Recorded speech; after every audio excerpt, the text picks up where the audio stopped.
إن الله كان بكم رحيما صدق الله العظيم۔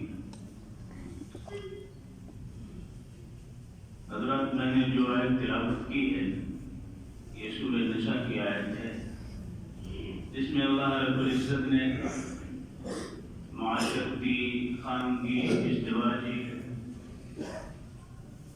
اور معاملات کے اندر خصوصاً تجارت اور نکاح کے مسائل کو واضح طور پر بیان فرمایا ہے۔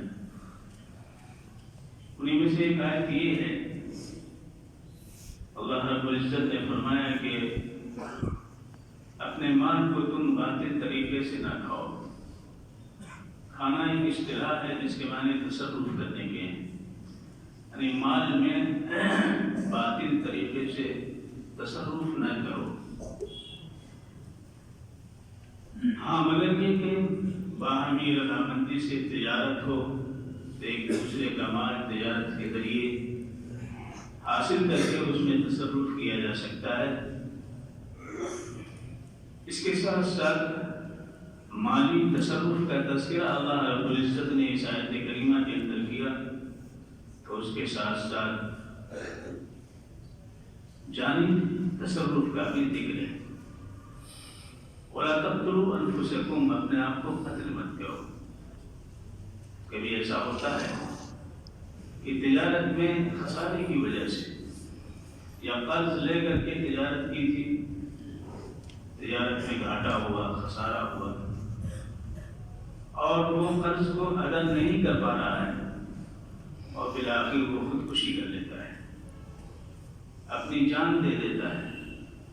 اس لیے اللہ رب العزت نے تجارت کے ساتھ ساتھ یہ بھی فرمایا، وَلَا تَقْتُلُوا أَنفُسَكُمْ، اپنے آپ کو مارو نہیں، اپنے آپ کو قتل مت کرو، اللہ سے مانگو، اللہ تمہاری ضرورتیں پوری کرنے والا ہے، اللہ کی طرف رجوع کرو، تمہاری حاجتیں پوری کرے گا، وہ بڑا رحیم ہے۔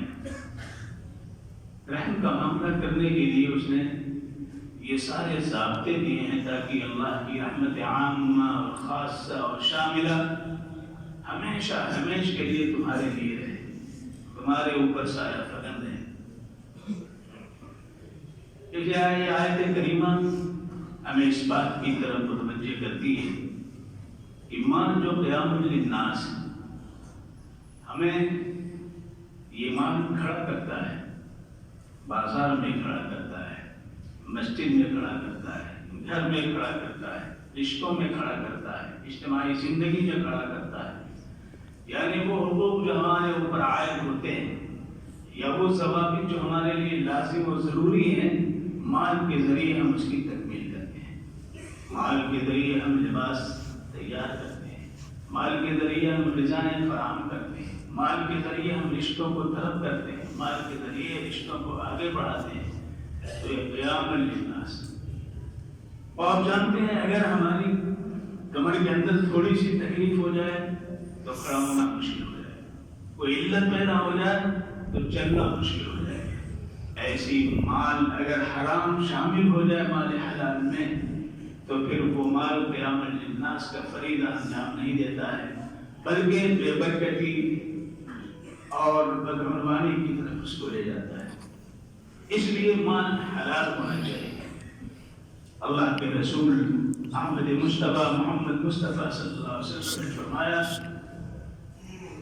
ان العبد لا يكسب مال حرام فيتصدق فيقبل منه، بندہ مال حرام کماتا ہے اور مال حرام کمانے کے بعد سوچتا ہے کہ ہم صدقہ کر دیں، رفاہی کام میں لگا دیں، غریبوں کی مدد کر دیں، جاڑا آیا ہے اس پہ خوب کمبل تقسیم کرا دیں، رضائیاں بنوا کر کے غریبوں میں دے دیں، بیواؤں کی شادیاں کرا دیں، جو بچیاں بن بیاہی ہیں ان کے رشتے لگوا دیں، لیکن سب مال حرام ہے۔ تو کروڑ ہر کروڑ بھی اگر خرچ کرے گا تو اللہ کے رسول صلی اللہ علیہ وسلم فرماتے ہیں کہ فیتصدق منہ، اس مال سے وہ صدقہ کرتا ہے، صدقہ کرتا ہے، فیقبل منہ، تو یہ صدقہ اس کا قابل قبول نہیں ہوگا، مقبول نہیں ہو سکتا ہے۔ اللہ کے رسول نے فرمایا کہ نماز بغیر طہارت کے قبول نہیں ہے، ایسے ہی مال خیانت کا جو ہوگا نیک کام میں اگر اسے صرف کیا جائے گا تو وہ قابل قبول نہیں۔ لہذا مال حرام کا پہلا نقصان یہ ہے کہ صدقہ اللہ کے راستے میں جس کا بڑا مقام ہے اور ہر فرد پر صدقہ کرنا لازم قرار دیا گیا ہے، وہ صدقہ شکلیں لوگوں کو نظر آئے گی لیکن قبولیت اللہ کے حضور میں اسے حاصل نہیں ہوگی۔ دوسرا نقصان یہ ہے کہ وَلَا يُنْفَقُ مِنْهُ فَيُبَارَكْ لَهُ فِيهِ، اللہ کے رسول نے فرمایا کہ اس مال سے وہ خرچ کرتا ہے تو اس خرچ کی بنیاد پر اللہ کی طرف سے جو برکتیں ملتی ہیں وہ برکتیں اس سے اٹھا لی جائیں گی۔ اگر وہ اس حرام مال سے گھر بنایا ہے تو گھر میں اسے سکون نہیں مل سکتا ہے۔ اس حرام مال سے بچوں کی پرورش کی ہے تو بچے آوارہ ہو سکتے ہیں، نافرمان ہو سکتے ہیں۔ اس مال حرام سے اگر بیوی کی حاجتیں ضرورتیں پوری کی ہیں تو بدفماش و بد کردار ہو سکتی ہے۔ اس مال حرام سے اگر اس نے تجارت کو فروغ دیا ہے تو تجارت کی برکتیں اٹھا لی جائیں گی، اس لیے کہ یمحق اللہ الربا ویربی الصدقات، اللہ سود کو جو حرام ہے 100% حرام ہے اللہ اس کو مٹا کر رکھے گا اور صدقے کو بڑھائے گا۔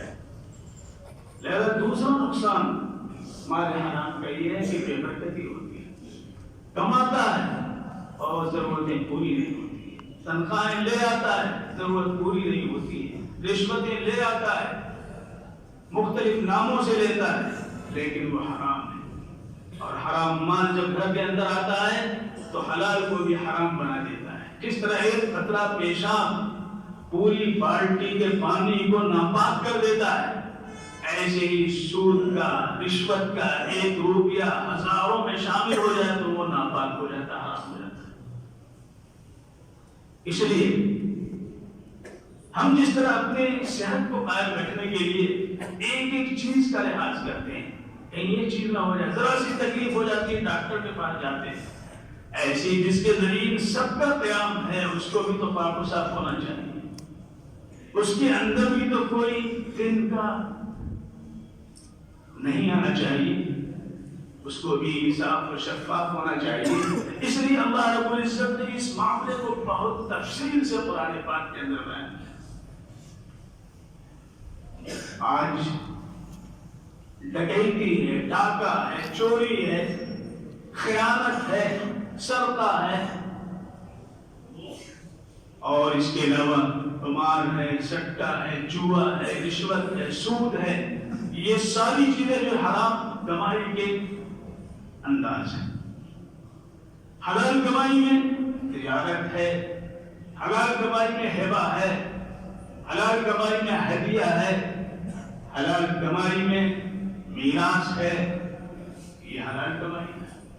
لیکن سب سے اہم یہ ہے کہ تجارت میں سب سے زیادہ اللہ نے برکت رکھی ہے، لیکن کس کے ساتھ تجارت میں؟ جس کا تاجر صدوق ہو، سچا ہو، جس کا تاجر امین ہو، جس کا تاجر جھوٹ نہ بولتا ہو، قسمیں نہ کھاتا ہو جھوٹی، وہ تاجر ایسا ہوگا انبیاء علیہ السلام اور صدیقین کی صف میں ہوگا، وہ جنتی ہوگا، نور کے منبر پر بٹھایا جائے گا۔ لیکن اگر وہ جھوٹا ہے، مکار ہے، دغا باز ہے، جھوٹی قسمیں کھا کر کے اپنے سامان کو فروغ دیتا ہے، تجارت کو فروغ دیتا ہے، تو وہ جہنمی ہے، سب سے زیادہ گیا۔ تیسری چیز جو نقصان ہے حرام مال کا، وہ تیسری بات جو اللہ کے رسول صلی اللہ علیہ وسلم نے فرمائی، ایک تو یہ ہے کہ لا یبارک، اور ایک آخری چیز جو فرما دی وہ پڑھ کر کے سن کر کے رونگٹے کھڑے ہو جاتے ہیں۔ وہ کیا چیز ہے؟ ذرا غور سے سنیے۔ اللہ کے رسول نے فرمایا کہ وہ مرتا ہے تو لا يترك خلفه مالا الا كان زادا له الى النار، حرام مال جتنا چھوڑ کر کے گیا ہے، جائیداد کی شکل میں، فلیٹ کی شکل میں، کمپنی کی شکل میں، کارخانے کی شکل میں، وہ تو چلا گیا، اولاد اس سے فائدہ اٹھا رہی، لیکن اس کے حق میں یہ مال کیا ہے؟ یہ توشہ ہے جہنم میں لے جانے کا، یہ ایندھن ہے جہنم کا جو چھوڑ کر کے گیا ہے، اس سے وہ اپنے آپ کو الگ نہیں کر سکتا ہے۔ آپ سوچیے کیسا خطرناک مسئلہ ہے، کیسا خطرناک مسئلہ ہے۔ اللہ ہم سب کو حرام مال میں تصرف کرنے، اختیار کرنے، لینے سے ہم سب کی حفاظت فرمائے اور حلال کمائی کی برکتوں سے ہم سب کو نوازے۔ وآخر دعوانا الحمد